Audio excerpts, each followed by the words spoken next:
Hey, so I'm not going to take that physics class. I was already falling behind like on day three.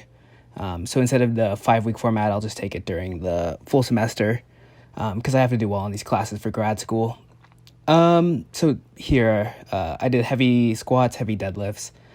You can see some of these reps where my hips kind of fall to the right side.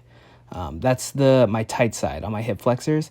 You can't see it on all the reps, but there's a few reps in particular that you can really see a pronounced movement to the right side. I think it was on my second set.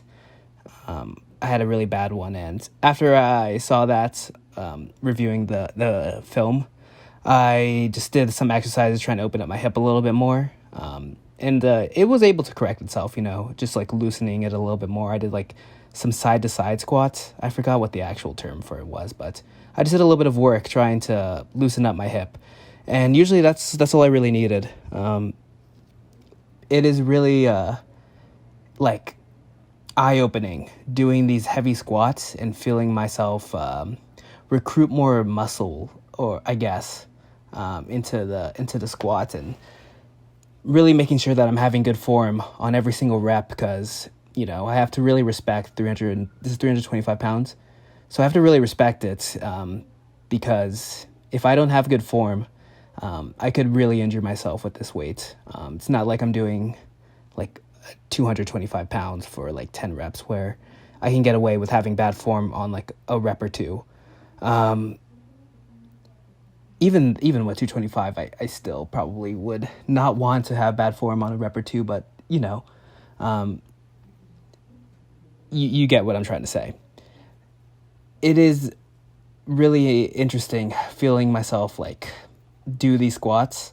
I really thought that I was gonna, I didn't say fail, but I was pushing it to the limit. I was getting really close to failure. You'll see the momentum. I have to like grind out a few of these reps, especially near the end.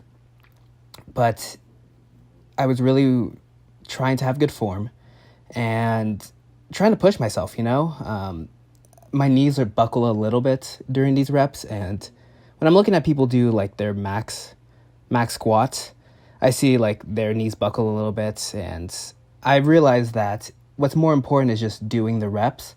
If I have a little bit of like technique breakdown, it is what it is. That's like part of pushing myself out. This is like 90%. Yeah, this is around 90% of my max. So doing 90% reps will definitely do that to you. So it is good. It's training my nervous system. I'm going to be super tired tomorrow. I already know. I had to take my shirt off because I literally sweated through it completely. And I also wanted to see my lat engagement, so I took it off for a set. It is nice. I kind of progressively overloading. I was at 315 last week, then I did 320 a few days after that, and then today 325. So I'm probably going to go back down to 315 and start doing 4 sets of 4. I think that's just about fair. And yeah, then I can probably add some more weight, do 4 sets of like 320, 325.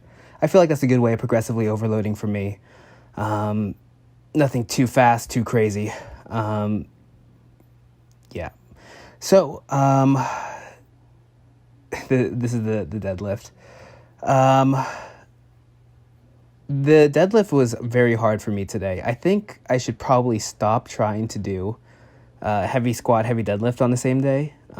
Maybe I just do like moderate squats and then because I wanted to do moderate squats on my leg day and just do high rep, moderate weight. But I feel like on the days that I deadlift, I should focus more on the deadlift. I changed the camera angle because this is kind of awkward. You're just staring at my ass. So I go for the sideways angle for the next couple sets. And that's a better way of looking at my form anyway. I was experimenting. Yeah, so I was really focusing on trying to make sure I pull out all the slack like I was talking about last week. I only deadlift once a week, which I feel like is fair. especially if I'm trying to do heavy weights. So you can see that it's not the greatest form. I still have my hips shoot up a little bit, but I was looking at other people and how they deadlift, and a lot of them have their hips already up in the air. I think I might be putting my hips too low, honestly. That might be another reason why my hips shoot up a little bit. I should probably just focus on having them at a moderate height rather than like having my chest so far like upright. Like having my chest so upright is probably what's causing my hips to shoot up, because they're starting at too low of a position that even if I am pulling tension, I'm not pulling enough, not enough to lock out. And having like my spinal erector and all the traps and all these other muscles like do most of the work is like, okay, it's a deadlift. That was a great rep right there, but you get what I'm trying to say. On a lot of those reps, my hips are shooting up. Wow, both of those reps are really good. Yeah. Anyway, I was feeling really tired at this point. This was like I said, doing heavy squats, heavy deadlift on the same day is really, it's a little bit too much for me. So I decided against it. Probably in the future, I'll do something else, having them on different days. But that's kind of all, because I was going to do like some bicep work. I was going to do some like back extension work, but I'm so tired that I decided against it. That's all I have for today. I didn't even run a mile, anything else. Didn't do any core work. Honestly, this isn't my best week. I mean, I'm progressively overloading my squat, which is nice, but everything else is just, it's Wednesday and I haven't had the best week. So hopefully I can finish out the week strong. That's all. Bye.